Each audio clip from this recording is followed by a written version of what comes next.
एक बार की बात है, 3 छोटे सुअर अपनी मां के साथ रहते थे। जब सुअर बड़े हो गए तो उनकी मां ने उनसे कहा कि अब समय आ गया है कि वे घर छोड़ दें और अपना घर बनाएं। पहला छोटा सुअर एक आलसी सुअर था। वह कड़ी मेहनत नहीं करना चाहता था, इसलिए उसने घास फूस से अपना घर बनाया। दूसरा छोटा सुअर थोड़ा अधिक मेहनती था। उसने अपना घर लकड़ियों से बनाया। लेकिन तीसरा छोटा सुअर सबसे मेहनती था। उन्होंने अपना घर ईंटों से बनाया। एक दिन जंगल में एक बड़ा दुष्ट भेड़िया आया।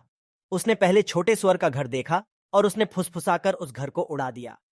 पहला छोटा सुअर दूसरे छोटे सुअर के घर की ओर भागा, लेकिन भेड़िए ने फुसफुसाकर दूसरे छोटे सुअर के घर को भी उड़ा दिया। 2 छोटे सुअर तीसरे छोटे सुअर के घर की ओर भागे। भेड़िए ने हड़बड़ाहट में तीसरे छोटे सुअर के घर को उड़ाने की कोशिश की, लेकिन वह ऐसा नहीं कर सका। घर ईंटों से बना था और भेड़िया उसमें सेंध नहीं लगा सका। भेड़िए ने तीसरे छोटे सुअर को बाहर आने के लिए छल करने की कोशिश की। उसने भेड़ होने का नाटक किया और तीसरे छोटे सुअर को बाहर आकर खेलने के लिए कहा। लेकिन तीसरा छोटा सुअर भेड़िए के लिए बहुत चालाक था। वह जानता था कि यह भेष में भेड़िया था। भेड़िए को गुस्सा आ गया।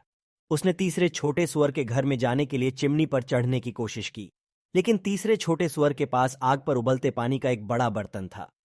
जब भेड़िया चिमनी से नीचे आया तो वह उबलते पानी के बर्तन में गिर गया और उसकी मृत्यु हो गई। दोनों छोटे सुअर बहुत खुश थे। उन्होंने अपना सबक सीख लिया था। वे जानते थे कि कड़ी मेहनत करना और एक मजबूत घर बनाना महत्वपूर्ण है। वे तीसरे छोटे सुअर के साथ हमेशा खुशी से रहने लगे।